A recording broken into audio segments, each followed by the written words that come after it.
Hello everyone, स्वागत है सभी का GD BSc क्लासेस में।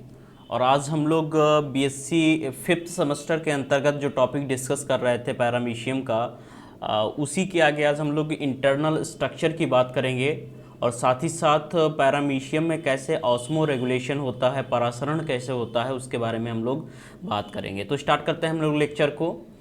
ध्यान रखिए कि पैरामीशियम के एक्सटर्नल स्ट्रक्चर को हम लोगों ने डिस्कस कर लिया है और इंटरनल स्ट्रक्चर को हम लोग आज डिस्कस करेंगे, लेकिन इस टॉपिक को, इन दोनों टॉपिक्स को कंबाइन करके पूछा जाता है। मॉर्फोलॉजी आ जाएगी पैरामीशियम की, तो उसमें आपको एक्सटर्नल और इंटरनल दोनों बताना होगा, ठीक है। तो ध्यान रखिएगा। और इसके बाद में हम लोग पैरामीशियम के रिप्रोडक्शन के बारे में, जनन के बारे में बात करेंगे, जहाँ से लेक्चर जो आपका रिप्रोडक्शन का होगा वो बहुत ही खास होने वाला है। स्टार्ट करते हैं लेक्चर को हम लोग।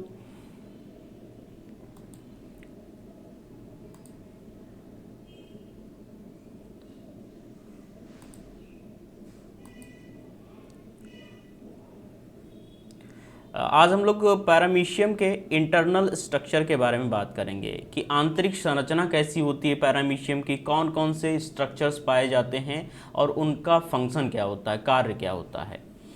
तो सबसे पहले यहाँ पर हम लोग बात करेंगे साइटोप्लाज्म की, जीव द्रव्य की बात करेंगे, कोशिका द्रव्य की बात करेंगे।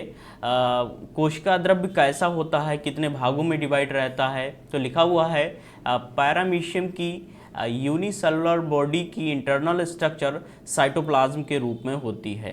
यानी कि जो पैरामीशियम का आंतरिक भाग होता है वो कोशिका द्रव्य के रूप में होता है, जो पैलिकल मेम्ब्रेन द्वारा घिरा रहता है।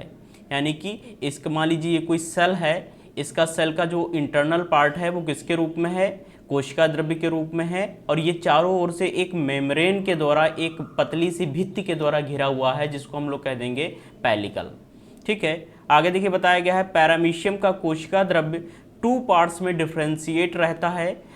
साइटोप्लाज्म का external thin transparent part ectoplasm कहलाता है, जो एक पतली परत के रूप में होता है।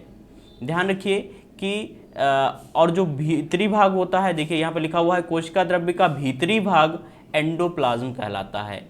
यानी कि जो कोशिका द्रव्य होता है वो 2 भागों में डिवाइड रहता है। एक होता है एक्टोप्लाज्म, एक्टोप्लाज्म को हम लोग कह देते हैं बाह्य कोशिका द्रव्य, और एंडोप्लाज्म को हम लोग कह देंगे आंतरिक कोशिका द्रव्य, और ये दोनों मिलाकर क्या कहलाएंगे, साइटोप्लाज्म, कोशिका द्रव्य, ठीक है।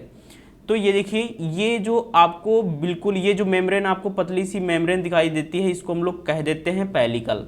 और जो पैलिकल होती है वो कोशिका द्रव्य को चारों तरफ से घेरे रहती है, कवर्ड करे रहती है, ठीक है। तो उसके अंदर का जो जितना भी भाग होगा वो क्या कहलाएगा, कोशिका द्रव्य कहलाएगा। और कोशिका द्रव्य 2 भागों में डिवाइड रहता है। ये देखिए पैलिकल के जस्ट नीचे जो ये आपको पतली परत के रूप में, एक परत के रूप में जो आपको ये भाग दिखाई दे रहा है यहाँ पर, ये कहलाता है आपका एक्टोप्लाज्म। और इंटरनल जो जितना भी ये द्रव्य होता है, जो कि एक दानेदार द्रव्य के रूप में होता है, जिसको हम लोग कह देते हैं एंडोप्लाज्म, ठीक है। तो 2 प्रकार के कोशिका द्रव्य यहाँ पर हमको दिखाई देते हैं। आगे देखिए हम लोग बात करेंगे जिसमें न्यूक्लियस व समस्त सेल ऑर्गेनल्स रहते हैं। जो आपका साइटोप्लाज्म होता है, कोशिका द्रव्य होता है, उसी में न्यूक्लियस पाया जाता है। उसी के अंदर आपकी जितने भी सेल ऑर्गेनल्स होते हैं पैरामीशियम की इंटरनल स्ट्रक्चर में, वो सारे वहीं पर आपको दिखाई देते हैं। तो सबसे पहले हम लोग यहाँ पर न्यूक्लियस की ही बात करेंगे कि जो केंद्रक होता है वो कैसा होता है आपके पैरामीशियम में। तो न्यूक्लियस देखिए कैसा होता है। पैरामीशियम एक हेटेरोकैरियोन प्रोटोजोन होता है, अतः इसकी सेल में 2 डिफरेंट न्यूक्लियस पाया जाता है। यानी कि पैरामीशियम कैसा होता है, हेटेरोकैरियोन प्रोटोजोन होता है। हेटेरोकैरियोन का मतलब होता है, हेटेरो का मतलब होता है 2 डिफरेंट टाइप के, और कैरियोन का मतलब होता है न्यूक्लियस। यानी कि पैरामीशियम में 2 न्यूक्लियस पाए जाते हैं, और उनका जो आकार होता है, आकृति जो होती है, वो एक दूसरे से डिफरेंट होती है। एक छोटा होता है, दूसरा बड़ा होता है। तो दोनों अलग अलग होने के कारण और अलग साइज के होने के कारण इनको हेटेरो कह दिया गया है, और न्यूक्लियस इसमें 2 पाए जाते हैं। और उन दोनों न्यूक्लियस की जो एक्टिविटी होती है वो भी अलग होती है, जिसके बारे में अभी हम लोग बात करेंगे। तो देखिए क्या बताया गया है कि इनमें से बड़े आकार का न्यूक्लियस मैक्रोन्यूक्लियस तथा छोटे आकार का न्यूक्लियस माइक्रोन्यूक्लियस कहलाता है। यानी कि दो न्यूक्लियस होते हैं, बड़े आकार का न्यूक्लियस मैक्रोन्यूक्लियस कह दिया जाता है और छोटे आकार का जो न्यूक्लियस होता है वो कहलाता है आपका माइक्रोन्यूक्लियस। ठीक है। अब माइक्रोन्यूक्लियस किडनी शेप्ड होता है तथा सेल की मेटाबॉलिक एक्टिविटी को कंट्रोल करता है। यानी कि उसका जो आकार होता है किसका, मैक्रोन्यूक्लियस, बड़े आकार का जो न्यूक्लियस होता है वो किडनी के आकार का होता है और वो उपापचयी जो क्रियाएं होती हैं, मेटाबॉलिक जो एक्टिविटीज होती हैं पैरामीशियम में, उनको कंट्रोल करता है या उनमें कंट्रीब्यूशन करता है। ठीक है। लेकिन जो माइक्रोन्यूक्लियस होता है वो कैसा होता है, छोटे आकार का होता है, गोलाकार होता है और रिप्रोडक्शन को कंट्रोल करता है। यानी कि दो प्रकार के न्यूक्लियस होते हैं पैरामीशियम में, एक बड़े आकार का न्यूक्लियस होता है, देखिए हम लोग डायग्राम के बेस पर इसको समझेंगे तो ज़्यादा अच्छी तरीके से हमको समझ में आएगा। ये देखिए यहाँ पर दो न्यूक्लियस पाए जाएंगे,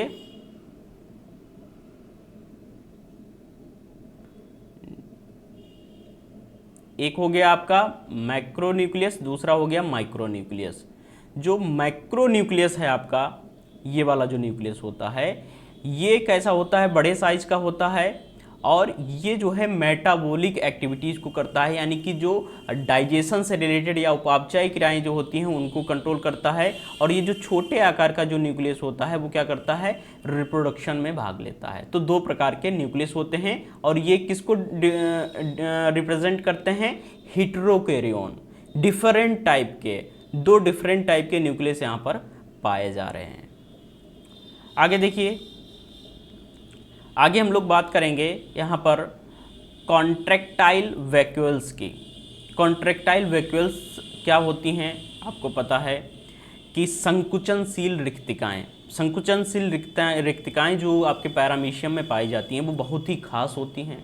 उनका एक स्पेसिफिक कार्य होता है, फंक्शन होता है, जो किसी भी पैरामीशियम की सेल को सर्वाइवल कराने के लिए, उसकी लाइफ साइकिल को या उसको उसके जीवन चक्र को चलाने के लिए बहुत ज़्यादा इम्पॉर्टेंट हो जाता है। तो देखिए क्या लिखा हुआ है, पैरामीशियम की प्रत्येक सेल में एंडोप्लाज्म वाले भाग में 2 कॉन्ट्रैक्टाइल वैक्यूल्स पाई जाती हैं। प्रत्येक सेल में यह एक क्लियर प्लेस पर अरेंज रहती हैं। जाहिर सी बात है कि किसी भी पैरामीशियम में 2 कॉन्ट्रैक्टाइल वैक्यूल्स पाई जाती हैं और उनकी जो पोजीशन होती है वो बिल्कुल स्पेसिफिक होती है। एक कॉन्ट्रैक्टाइल वैक्यूल ऊपर पाई जाती है, ऊपरी हिस्से में पाई जाती है, और दूसरी जो कॉन्ट्रैक्टाइल वैक्यूल्स होती है वो निचले हिस्से में पाई जाती है। और इनकी जो संख्या होती है वो 2 होती है, इससे ज़्यादा नहीं होती है। लिखा हुआ है प्रत्येक कॉन्ट्रैक्टाइल वैक्यूल के चारों ओर 6 से 10 long thin radial canals arranged रहती हैं। यानी कि जो कॉन्ट्रैक्टाइल वैक्यूल्स होती है उसके चारों ओर रेडियल कैनाल्स पाई जाती हैं जो कि उसके चारों ओर अरेंज रहती हैं, जो कि अभी हम लोग डायग्राम के बेस पर समझेंगे। लिखा हुआ है प्रत्येक कॉन्ट्रैक्टाइल वैक्यूल सेल की सरफेस पर एक पोर द्वारा खुलती हैं। पैरामीशियम की कॉन्ट्रैक्टाइल वैक्यूल्स में ऑस्मो रेगुलेशन होता है। देखिए यहाँ पर हम लोग डायग्राम के बेस पर समझेंगे।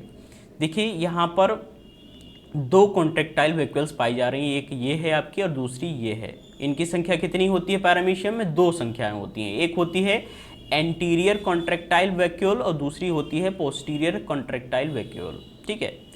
कॉन्ट्रैक्टाइल वैक्यूल्स की जो पोजीशनिंग होती है वो खास होती है। एक ऊपरी हिस्से में पाई जाती है जिसको हम लोग एंटीरियर कह देते हैं, और एक निचले हिस्से में पाई जाती है जिसको हम लोग पोस्टीरियर कह देते हैं। ठीक है। इनका फंक्शन क्या होता है, इनका कार्य क्या होता है, तो कॉन्ट्रैक्टाइल जो वैक्यूल्स होती हैं वो ऑस्मो रेगुलेशन में हेल्प करती हैं। क्या करने के लिए, ऑस्मो रेगुलेशन का मतलब होता है परासरण करने में। परासरण से क्या होता है यहाँ पर समझने की कोशिश करेंगे। देखिए यहाँ पर आपको पता है जो ओरल ग्रुप वाला भाग होता है, इसको माउथ रीजन भी कहते हैं, और यहाँ से जो पैरामीशियम होता है वो वाटर को और फूड पार्टिकल्स को अपने अंदर लेता है। यहाँ से फूड पार्टिकल्स और वाटर जो है अंदर जाता है।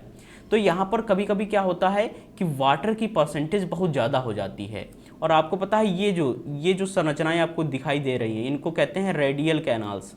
इनकी संख्या जो है किसी भी कॉन्ट्रैक्टाइल वैक्यूल में 6 से 10 तक हो सकती है। ठीक है।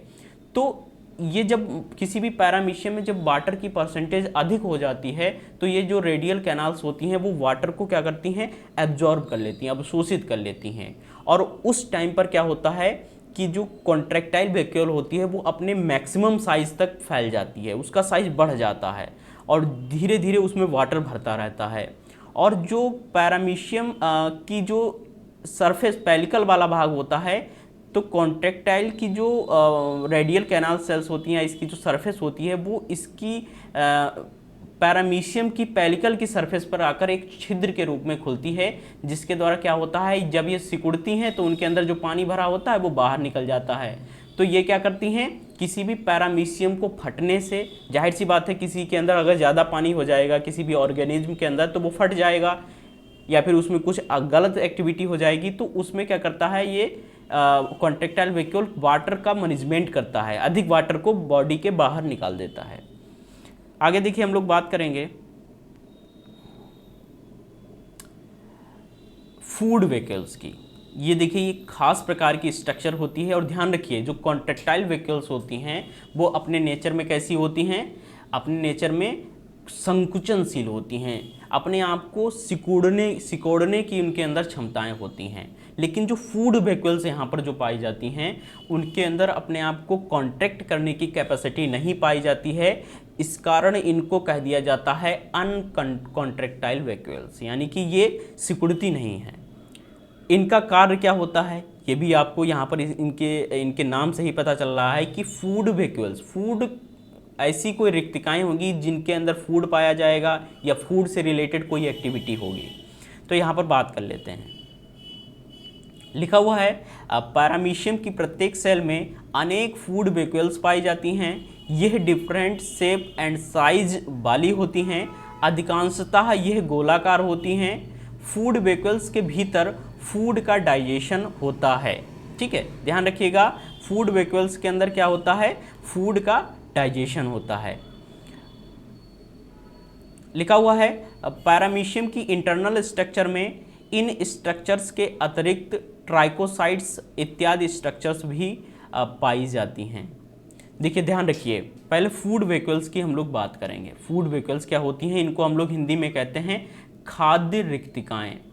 खाद्य रिक्तिकाएं, देखिए पैरामीशियम में जो खाद्य रिक्तिकाएं होती हैं या फूड वैक्यूल्स जो होती हैं उनकी निश्चित संख्या नहीं होती है, अनलिमिटेड संख्याएं होती हैं इनकी। ठीक है, क्योंकि आपको पता है कि जो कॉन्ट्रैक्टाइल वैक्यूल्स होती है उसकी संख्या निश्चित होती है और वो संख्या होती है 2। तो यहाँ पर जो फूड वैक्यूल्स होती हैं उनकी संख्याएं कई होती हैं, यानी कि बहुत ज़्यादा मात्रा में ये पाई जाती हैं। अब यहाँ पर इसका हम लोग फंक्शन समझ लेते हैं कि यहाँ पर फूड वैक्यूल्स करती क्या हैं। आपको पता है कि यहाँ पर ये जो भाग आपको दिख रहा है इसको कहते हैं ओरल ग्रुप, और इसको क्या कह दिया जाता है, माउथ रीजन। माउथ रीजन, ठीक है। यहाँ से किसी भी पैरामीशियम के बॉडी में वाटर जाता है और वाटर में मिक्स होकर छोटे छोटे फूड पार्टिकल्स भी इसके अंदर जाते हैं। और जब यहाँ पर फूड पार्टिकल्स जाते हैं, फूड पार्टिकल्स जो यहाँ पर ओरल ग्रुप के द्वारा जाते हैं, ये एक यहाँ पर जो संरचना होती है ओरल ग्रुप, ये एक पॉकेट के रूप में होती है। जैसे हम लोग अपने पेंट होती है या और पैजामा होता है उसमें पॉकेट होती है, उसी तरह ये एक पॉकेट होती है। उस पॉकेट को हम लोग कह देते हैं ओरल ग्रुप। ठीक है, तो यहाँ पर क्या होता है, वाटर जाता है यहाँ पर और फूड उसके साथ में मिक्स होकर जाता है। उसके नीचे यहाँ पर मान लीजिए इतना बड़ा ये संरचना हो गई ओरल ग्रुप, और उसके नीचे क्या होता है, एक कैविटी होती है जिसको हम लोग बक्कल कैविटी कह सकते हैं। ये मान लीजिए एक कैविटी है यहाँ पर जिसको हम लोग कह देंगे वक्कल कैविटी। ठीक है, इसको हम लोग कह देंगे वक्कल कैविटी या मुख गुहा। तो यहाँ पर जाहिर सी बात है कि यहाँ पर जो वाटर है और फूड आएगा वो यहाँ पर आ जाएगा। ठीक है, आने के बाद में यहाँ पर क्या होता है, इस वाले भाग में यानी कि वक्कल कैविटी के यहाँ वाले भाग में एक छिद्र होता है, जिस छिद्र को हम लोग कह देते हैं साइटोस्टोम। क्या कहते हैं, साइटोस्टोम। और ये जो साइटोस्टोम होता है, साइटोस्टोम के यहाँ से एक नली के समान या ट्यूब के समान एक स्ट्रक्चर डेवलप होती है। जो देखिए यहाँ पर एक ट्यूब के समान ये आपको स्ट्रक्चर दिखाई देती है, जिसको कह दिया जाता है साइटोफेरिंग्स। साइटोफेरिंग्स। साइटोफेरिंग्स, ये जो साइटोफेरिंग्स होता है, यहाँ पर मान लीजिए ये जब फूड और वाटर यहाँ पर आ रहा है, यहाँ पर आ गया फूड वाटर मिक्स होकर, और यहाँ पर जो आपको ये सीलिया दिखाई दे रहे हैं, ये देखिए छोटे छोटे सीलिया दिखाई दे रहे हैं, तो इन सीलिया के द्वारा क्या होता है, वाटर को छान लिया जाता है छन्नी से। जैसे हम लोग आटा वगैरह छानते हैं, वैसे ही यहाँ पर वाटर को छान लिया जाता है। और छानने पर क्या होता है, यहाँ पर फूड के छोटे छोटे टुकड़े यहाँ पर इकट्ठे हो जाते हैं, और इकट्ठा होने पर वाटर तो अंदर बहुत तेज़ी से अंदर चला जाता है, और फूड के जो छोटे छोटे टुकड़े होते हैं उनमें से जो सबसे बारीक छोटे होते हैं, यानी कि सबसे छोटे जो फूड के पार्टिकल्स होते हैं, वो साइटोस्टोम के द्वारा इस ट्यूब लाइक स्ट्रक्चर में, जिसको साइटोफेरिंग्स कहा जाता है, उसमें पहुंच जाते हैं। और पहुंचने के बाद में क्या होता है, यहाँ पर एक थैली के समान स्ट्रक्चर बनता है। जैसे एक थैली होती है, ये देखिए एक थैली के समान स्ट्रक्चर बनता है, जो कि फूड वैक्यूल्स कहलाती हैं। और इनमें क्या होता है, जो छोटे छोटे फूड के पार्टिकल्स आते हैं वो इस थैली में भर जाते हैं, जिसको हम लोग कह देते हैं फूड वैक्यूल्स। यहाँ पर देखिए लिखा हुआ है न्यूली फॉर्म्ड फूड वैक्यूल्स। ठीक है, अब यहाँ पर फूड वैक्यूल तैयार हो गई, जिसमें छोटे छोटे फूड के पार्टिकल्स होते हैं। अब ये यहाँ पर जो फूड पार्टिकल्स होते हैं, ये साइटोफेरिंग्स यानी कि जो ट्यूब लाइक स्ट्रक्चर होती है उससे अलग हो जाता है, और यहाँ पर ये देखिए जो साइटोप्लाज्म होता है या एंडोप्लाज्म जो होता है उस वाले भाग में यहाँ पर आ जाती हैं, यानी कि आंतरिक जो कोशिका द्रव होता है वहाँ पर ये जो है फूड वैक्यूल्स आ जाती हैं, और ये ऊपर की ओर क्या करती हैं, ऊपर की ओर मूव करती हैं, धीरे धीरे ऊपर की ओर मूव करती हुई जाती हैं। और जैसे ही ये ऊपर की ओर जाती हैं, तो जो साइटो एंडोप्लाज्म होता है, आंतरिक कोशिका द्रव्य होता है, वहाँ पर लाइसोसोम पाया जाता है। लाइसोसोम जो है फूड वैक्यूल्स की जो अपर सरफेस होती है यहाँ पर चिपकता हुआ चला जाता है, और चिपकने पर क्या होता है, वो इसके अंदर जो फूड प्रेजेंट होता है उसका डाइजेशन धीरे धीरे करता रहता है, और फाइनली ये जो फूड वैक्यूल है वो ऊपर पहुंच जाती है सबसे ऊपरी हिस्से में। और यहाँ पर जैसे ही फूड वैक्यूल पहुँचती है इस वाले भाग में, तब तक इसके अंदर प्रेजेंट जो भी फूड पार्टिकल्स होते हैं उनका कंप्लीट डाइजेशन हो जाता है, और उसके बाद ये धीरे धीरे नीचे आती है, और नीचे आने के बाद में यहाँ पर ये देखिए इस वाले भाग में एक छिद्र होता है, जिसको हम लोग कह देते हैं साइटोप्रोक्ट। इस वाले भाग से ये फूड वैक्यूल बाहर निकल जाती है और डेड हो जाती है। और ऐसे यहाँ पर ये जो प्रोसेस मैंने बताई है, यहाँ पर धीरे धीरे फूड वैक्यूल्स का फॉर्मेशन होता रहता है, और एक फूड वैक्यूल के फॉर्मेशन में लगभग 7 से 12 मिनट का समय लगता है। ठीक है, तो इस प्रकार से फूड वैक्यूल्स का एक सिस्टम बना रहता है। तो इस प्रकार की एक्टिविटीज़ को हम लोगों ने पैरामीशियम में देखा है। मुख्य रूप से यहाँ पर हम लोग एक बार फिर से इसको समझ लेते हैं। जो साइटोप्लाज्म होता है, कोशिका द्रव्य होता है, दो भागों में डिवाइड रहता है, एक्टोप्लाज्म और एंडोप्लाज्म। एक्टोप्लाज्म जो है क्या करता है, एक्टोप्लाज्म मेटाबॉलिक एक्टिविटीज़ को करता है, एंडोप्लाज्म जो है आपके रिप्रोडक्शन को करता है। और उसके बाद में न्यूक्लियस दो प्रकार के होते हैं, मैक्रो न्यूक्लियस और माइक्रो न्यूक्लियस। ठीक है, यहाँ पर मैक्रो जो न्यूक्लियस होता है वो उपापचयी क्रियाओं में भाग लेता है, और माइक्रो न्यूक्लियस क्या करता है, रिप्रोडक्शन में भाग लेता है। एंडोप्लाज्म और एक्टोप्लाज्म क्या होते हैं, ये साइटोप्लाज्म के प्रकार होते हैं। ठीक है, थोड़ा सा यहाँ पर समझ लीजिएगा अपना। अब हम लोग यहीं पर एक टॉपिक मेंशन किया गया है आपके सिलेबस के अकॉर्डिंग, जो कि पैरामीशियम से ही रिलेटेड है, उसको भी हम थोड़ा सा यहाँ पर डिस्कस कर लेते हैं, क्योंकि उसको भी पैरामीशियम के साथ साथ कभी कभी पूछा जाता है। तो उस टॉपिक का नाम है ऑस्मो रेगुलेशन इन पैरामीशियम, यानी कि पैरामीशियम में ऑस्मो रेगुलेशन, परासरण। लिखा हुआ है पैरामीशियम की प्रत्येक सेल में 2 कॉन्ट्रैक्टाइल वैक्यूल्स जो साइटोप्लाज्म में एक क्लियर प्लेस पर अरेंज रहती हैं। मैंने आपको बताया कि पैरामीशियम में 2 कॉन्ट्रैक्टाइल वैक्यूल्स होती हैं, उनकी एक स्पेसिफिक पोजीशन होती है।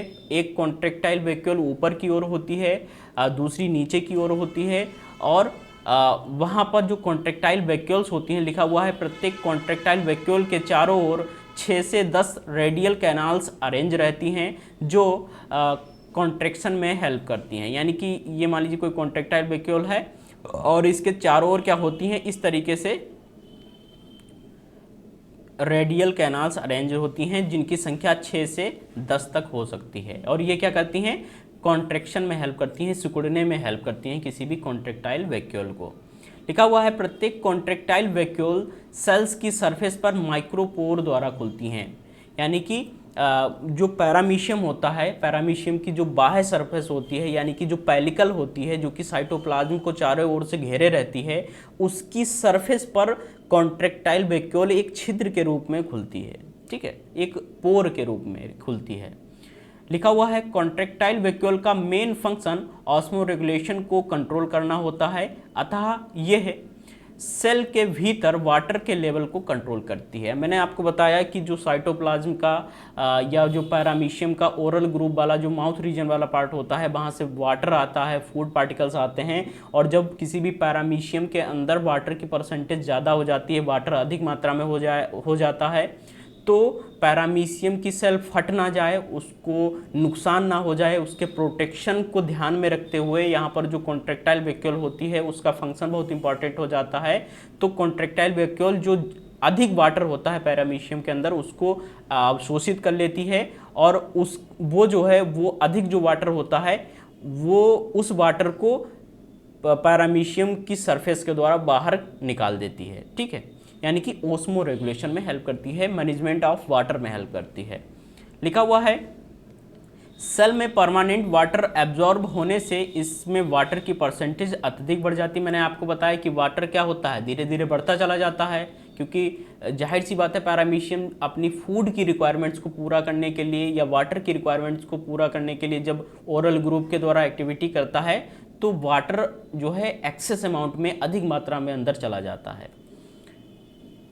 आगे देखिए, लिखा हुआ है इस प्रकार वाटर का एब्जॉर्प्शन एंड ऑस्मोसिस कहलाता है, जिसको हम लोग एंड ऑस्मोसिस का मतलब होता है अंतः परासरण, यानी कि वाटर का जो अंदर जाना इस प्रोसेस जो होती है प्रोसेस वो उसको कह देते हैं अंतः परासरण। लिखा हुआ है फीडिंग के समय भी ईडिबल कंपोनेंट्स के साथ वाटर की कुछ परसेंटेज सेल में पहुंचती है। यानी कि जब पैरामीशियम फीडिंग करता है यानी कि फूड को प्राप्त करता है, उस टाइम पर भी क्या होता है वाटर जो है ईडिबल मटेरियल्स के साथ पैरामीशियम के अंदर आ जाता है। लिखा हुआ है साइटोप्लाज्म की अधिक वाटर होने पर इसकी कुछ परसेंटेज रेडियल कैनाल्स में ट्रांसफ़र हो जाती है। मैंने आपको बताया जो रेडियल कैनाल्स होती हैं उनमें वाटर जो है वाटर चला जाता है, और वाटर के जाने पर क्या होता है लिखा हुआ है जिसके पश्चात कॉन्ट्रैक्टाइल वैक्यूल्स अपने अधिकतम आकार तक फैलती हैं। जब रेडियल कैनाल्स में वाटर पहुंचता है और रेडियल कैनाल्स के द्वारा कॉन्ट्रैक्टाइल वैक्यूल्स के अंदर इंटरनल भाग में पहुंच जाता है तो कॉन्ट्रैक्टाइल वैक्यूल्स जो है अपने लार्जेस्ट लिमिट तक फैल जाती हैं, और फैलने के बाद में क्या होता है साइटोप्लाज्म में वाटर की परसेंटेज और अधिक बढ़ने पर कॉन्ट्रैक्टाइल वैक्यूल्स कॉन्ट्रैक्ट करता है। यानी कि जब ज़्यादा वाटर बढ़ने लगता है तब जो है कॉन्ट्रैक्टाइल वैक्यूल्स जो है उनकी कॉन्ट्रैक्टाइल वैक्यूल्स की जो बाल्स होती हैं, भित्तियाँ होती हैं, उनके ऊपर प्रेशर पड़ता है और वो कॉन्ट्रैक्ट करती हैं, और कॉन्ट्रैक्शन होने पर क्या होता है जिसके कारण साइटोप्लाज्म में प्रेजेंट वाटर की एक्स्ट्रा मात्रा बाहर निकल जाती है। आपको पता है कि जो कॉन्ट्रैक्टाइल वैक्यूल्स होती है उसकी जो लेयर होती है वो पेलिकल जो एक्सटर्नल भाग होता है पैरामीशियम का उसके साथ जुड़ा हुआ होता है और एक छिद्र के रूप में होता है। तो जैसे ही कॉन्ट्रैक्टाइल वैक्यूल्स जो है क्या होती हैं सिकुड़ती हैं तो वाटर जो होता है उसके अंदर वो बाहर निकल जाता है। तो क्या ऐसे क्या होता है कि पैरामीशियम को आसानी हो जाती है अपने आप की लाइफ को सरवाइव करने के लिए और सही तरीके से लाइफ को सरवाइव करने के लिए। तो यहाँ पर आपके लिए क्या इम्पोर्टेंट हो गया है, आपने पढ़ा है कि पैरामीशियम जो होता है उसकी इंटरनल स्ट्रक्चर में साइटोप्लाज्म होता है जो दो प्रकार का होता है, एक्टोप्लाज्म और एंडोप्लाज्म। न्यूक्लियस दो प्रकार के होते हैं, मैक्रो न्यूक्लियस और माइक्रो न्यूक्लियस। मैक्रो न्यूक्लियस जो होता है वो क्या करता है, वो आपकी अलग प्रकार की एक्टिविटीज़ करता है, और माइक्रो न्यूक्लियस जो है रिप्रोडक्शन में भाग लेता है, और मैक्रो न्यूक्लियस क्या करता है आपकी मेटाबॉलिक एक्टिविटीज़ को करता है। इसके अलावा कॉन्ट्रैक्टाइल वैक्यूल्स होती हैं जिनकी संख्या 2 होती है, एक स्पेसिफिक पोजीशन पर होती हैं, एक ऊपर पाई जाती है, एक नीचे पाई जाती है। फूड वैक्यूल्स पाई जाती हैं जिनकी अनलिमिटेड संख्याएं होती हैं, और अनलिमिटेड संख्याएं होने के साथ साथ वो क्या करती हैं, फूड के डाइजेशन में हेल्प करने वाली स्ट्रक्चर होती है। इस तरीके से यहाँ पर आपका जो यहाँ पर पैरामीशियम का इंटरनल स्ट्रक्चर है और ऑस्मो रेगुलेशन जो टॉपिक है जो कि पैरामीशियम के अंतर्गत ही पूछा जाता है वो यहाँ पर कंप्लीट होता है। ध्यान रखिए, इसके बाद में हम लोग इसके रिप्रोडक्शन के बारे में बात करेंगे, जनन के बारे में बात करेंगे और बहुत ही खास टॉपिक होने वाला है। तो सभी बच्चे जो भी GDBSC क्लासेस से जुड़ना चाहते हैं, कॉन्टैक्ट नंबर आपको दिया गया है, आप यहाँ पर देख सकते हैं स्क्रीन के ऊपर आपके कॉन्टैक्ट नंबर दिया गया है 8528983214। ये जो नंबर आपको स्क्रीन के ऊपर दिया गया है इस पर कॉल करिए और आपकी किसी भी टीम मेंबर के द्वारा बात हो सकती है, उसको आप अपनी प्रॉब्लम बता सकते हैं। और GDBSC क्लासेस जो हमारा एप्लीकेशन है वहाँ पर सारे कोर्सेज़ को लॉन्च कर दिया गया है, वहाँ से आप कोर्स को परचेज कर सकते हैं बहुत ही मिनिमम प्राइस में, जो कि मैं समझता हूँ कि आपके लिए बहुत ही सूटेबल हो सकता है, बहुत ही रिलायबल हो सकता है। और सपोर्ट करते रहिए इसी तरीके से, यहाँ पर आप लेक्चर्स को देखते रहिए और सारे लेक्चर्स आपको एक सीक्वेंस में मिलने वाले हैं। Thank you so much.